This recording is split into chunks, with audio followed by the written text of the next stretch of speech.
Desde el primer momento quedó claro que algo distinto estaba por pasar.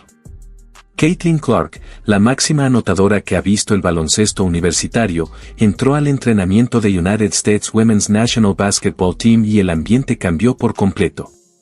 Las veteranas se quedaron en silencio, no por cansancio ni por derrota, sino por un shock imposible de negar. Nadie, ni entrenadores, ni jugadoras con más de una década en la élite, ni analistas, esperaba lo que ocurrió, un solo ejercicio, un instante, y todo el gimnasio quedó congelado. Son atletas que lo han visto todo en este deporte, pero al observar a una joven de 22 años dominar la cancha, literalmente se quedaron con la boca abierta. El video ya circula por todas partes y las reacciones son crudas, auténticas, imposibles de fingir. Pero lo que casi nadie menciona es que lo sucedido ahí va mucho más allá del baloncesto. La historia de Clark siempre fue contra las expectativas, no fue reclutada por Duke University, no aparecía en los rankings de élite cuando estaba en preparatoria, y muchos entrenadores decían que era demasiado lenta, demasiado delgada y demasiado dependiente de su tiro. Para los cazatalentos, su techo era simplemente ser una buena jugadora universitaria. En 2020 se comprometió con University of Iowa, un programa respetado pero lejos de los reflectores que suelen producir superestrellas de la WNBA. Aún así, desde su primer año promedió 26.6 puntos por partido y muchos lo minimizaron diciendo que la Big Ten Conference no era tan fuerte como la Southeastern Conference. Pero temporada tras temporada siguió rompiendo expectativas hasta lograr lo impensable, superar el récord histórico de anotación de la NCAA Division I Basketball, una marca que había resistido 44 años desde la época de Pete Maravich. Cuando llegó el 2024 WNBA Draft, Clark ya no era solo una historia deportiva, era un fenómeno cultural. Su último juego universitario reunió más audiencia que cualquier partido moderno de baloncesto universitario masculino o femenino. Ciudades enteras organizaron watch parties y bares que jamás transmitían este deporte llenaron sus pantallas para verla jugar. Luego, las Indiana Fever la eligieron con el primer pick y, desde que pisó una cancha profesional, todo cambió, arenas llenas, récords de asistencia en cada ciudad que visitaba Indiana y patrocinadores que durante años ignoraron la liga ahora queriendo formar parte del momento. Todo eso gracias a una jugadora que alguna vez fue considerada solo una prospecto universitaria decente. Ese recorrido, de recluta ignorada a la figura más comentada del deporte, es la base de lo que hoy ocurre con Team USA, con las tensiones laborales dentro de la liga y con la forma en que el baloncesto femenino está redefiniendo su valor económico. Ella nunca se suponía que llegaría hasta aquí, y precisamente por eso está aquí. Y lo que realmente pasó en ese entrenamiento privado de Team USA es donde la historia empieza a ponerse todavía más interesante. Los medios normalmente solo reciben pequeñas ventanas de lo que ocurre dentro de los entrenamientos de United States Women's National Basketball Team. Unos segundos de video, algunas observaciones rápidas, nada más. Todo está cuidadosamente controlado, entrenadores, personal y directivos manejan la narrativa porque es el programa nacional de Estados Unidos. En ese entorno no debería haber sorpresas ni momentos fuera de guión. Pero esta vez el gimnasio no pudo ocultarlo. Cuando empezaron a filtrarse clips del campamento de 2026 y las reacciones de las veteranas comenzaron a circular por redes sociales, la gente no prestó atención por una jugada espectacular. Eso ocurre todos los días a ese nivel, sino por la manera en que reaccionaron las jugadoras más experimentadas. Existe una expresión muy particular en el rostro de un atleta de élite cuando ve algo que realmente no esperaba, no es emoción ni aplauso, es un instante de silencio involuntario, como si el cuerpo procesara algo que la mente no anticipó. Ese gesto apareció por todo el gimnasio cuando Caitlin Clark empezó a lanzar. Y no hablamos de novatas impresionables, sino de leyendas del deporte, Diana Taurasi, que durante 2 décadas ha sido el estándar competitivo, Breanna Stewart, considerada por años la mejor jugadora del mundo, y Aja Wilson, recién salida de temporadas consecutivas como MVP en la WNBA. Jugadoras que han vivido Juegos Olímpicos, finales y décadas de baloncesto de élite no se detienen por un tiro bonito en práctica, y aún así varias de ellas frenaron en medio de un ejercicio para mirar. El momento que se volvió viral ocurrió en un drill rutinario. Clark recibió el balón tras una pantalla, amagó 2 veces para congelar a la defensora, retrocedió hasta el logo y lanzó sin dudar. Eso por sí solo no sería extraordinario para una gran tiradora, lo impactante fue la distancia y la absoluta falta de esfuerzo visible.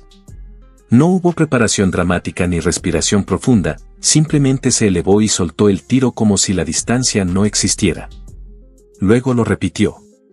Y otra vez. Y otra más desde un punto de la cancha que los entrenadores profesionales pasan horas de video pidiendo que nunca se permita al rival. 4 seguidos en una sola racha.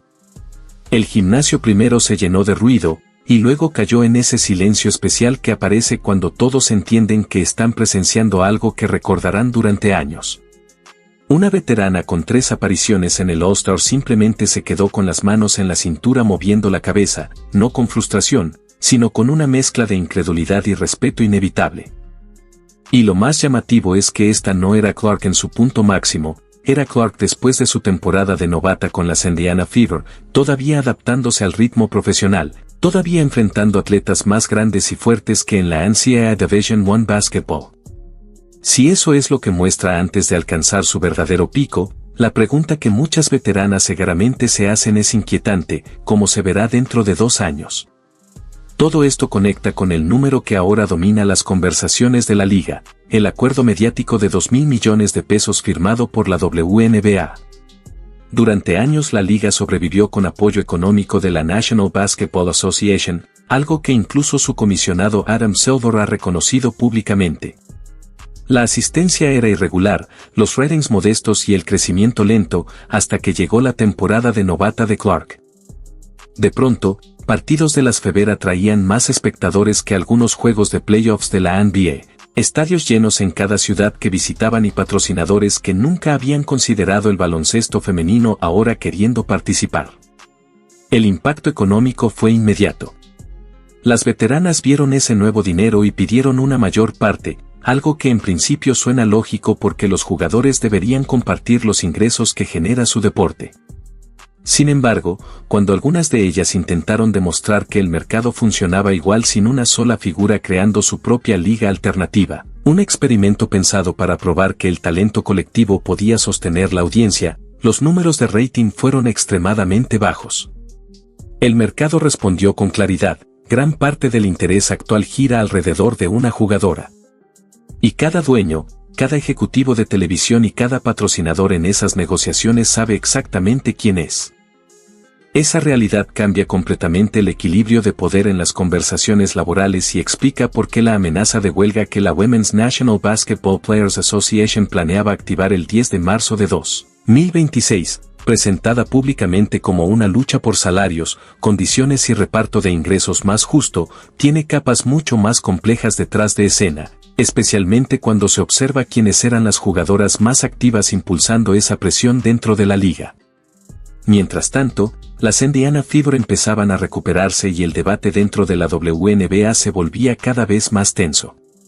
Si observabas con atención quién filtraba cartas a los medios como ESPN y quien levantaba más la voz en las reuniones sindicales, el patrón era claro, no eran las jugadoras jóvenes ni las recién llegadas que estaban tratando de construir su carrera.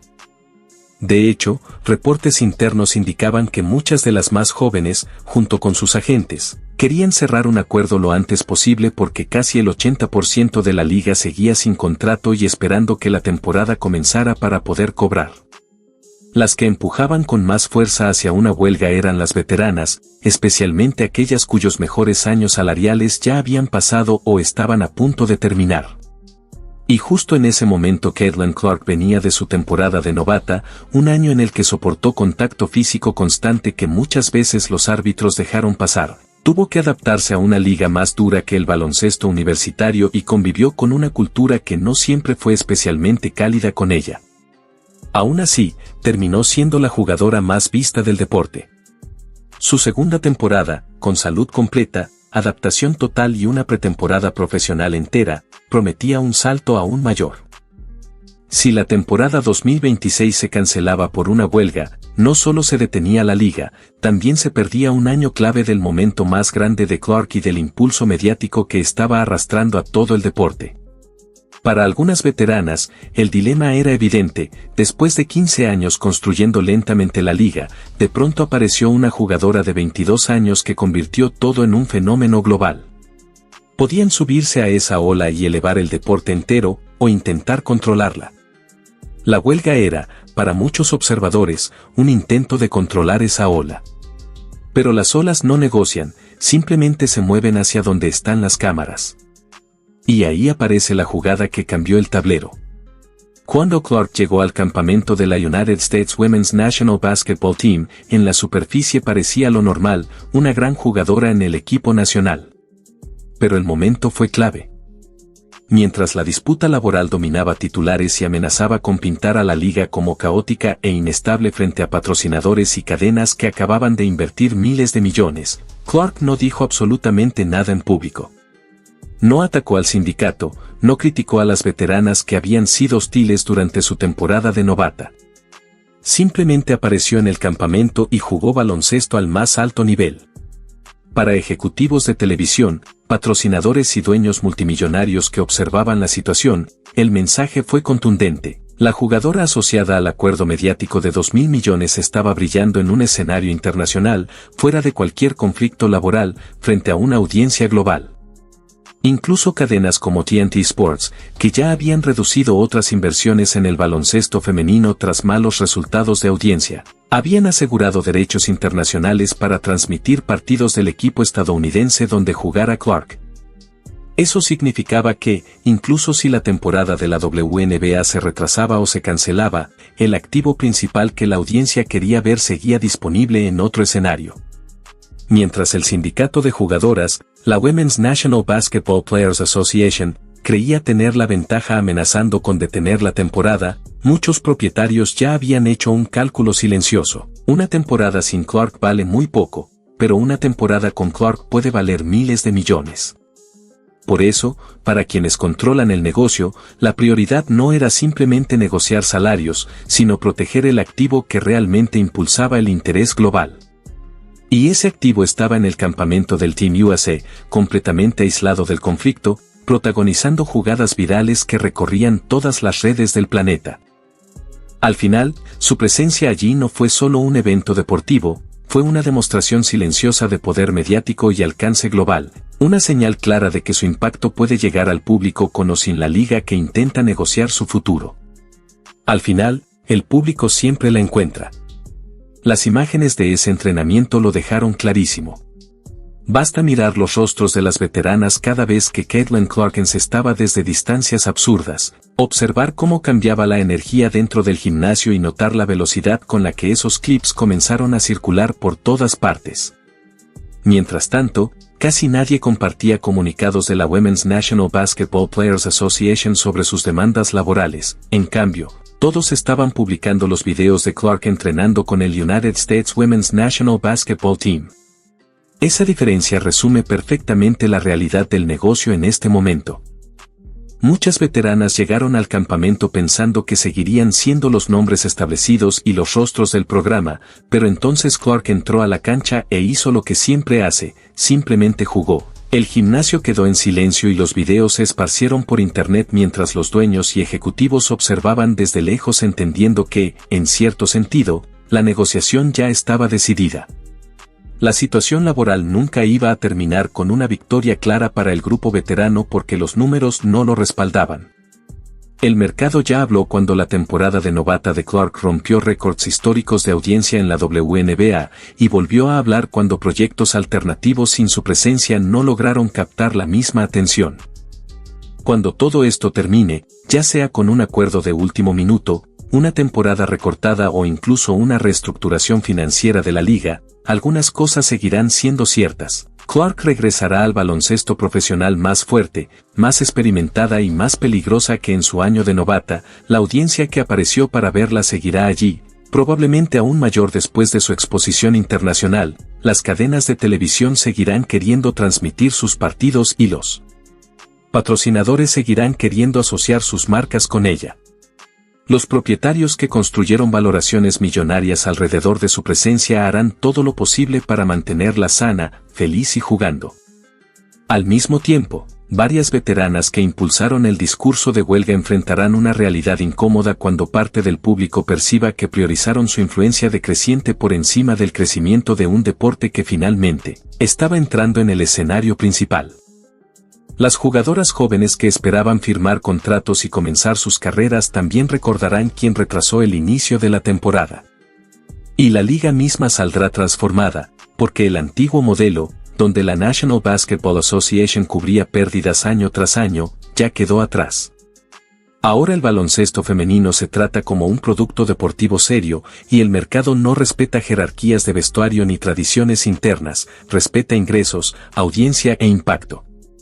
En este momento, ese impacto tiene nombre, número en la camiseta y un rango de tiro que hace que jugadoras con años de experiencia se detengan en medio de un ejercicio para mirar. Lo que reveló ese video del entrenamiento no fue solo que Clark es una jugadora élite, eso sucede en cada generación, sino que en este momento específico de la historia del baloncesto femenino su presencia es prácticamente irreemplazable. El deporte acaba de cruzar el umbral hacia la relevancia masiva y ella es una de las principales razones. Reemplazar algo así no se logra simplemente encontrando otra jugadora talentosa, se necesitaría otra atleta con la misma gravedad cultural, algo que aparece una vez por generación, si aparece. Las veteranas lo entendieron en ese instante, y por eso el gimnasio se quedó en silencio. No era sorpresa técnica, era comprensión del significado. Frente a ellas estaba el futuro de su deporte, tranquila, precisa y con una confianza imposible de ignorar, señalando que el capítulo que ellas dominaron estaba llegando a su final. El baloncesto femenino sigue en buenas manos, pero esas manos pertenecen a alguien que la vieja guardia nunca terminó de aceptar completamente, y esa tensión probablemente definirá la próxima década del deporte. Hace clip del entrenamiento de Team USA no fue solo una jugada viral, fue una señal clara de hacia dónde se dirige todo esto y quién está llevando el balón en ese camino. El ruido laboral eventualmente desaparecerá, las amenazas de huelga se resolverán de una forma u otra, pero lo que ocurrió en ese gimnasio durante ese entrenamiento no se olvidará. Ahora la pregunta queda en el aire, ¿qué crees que pasará después?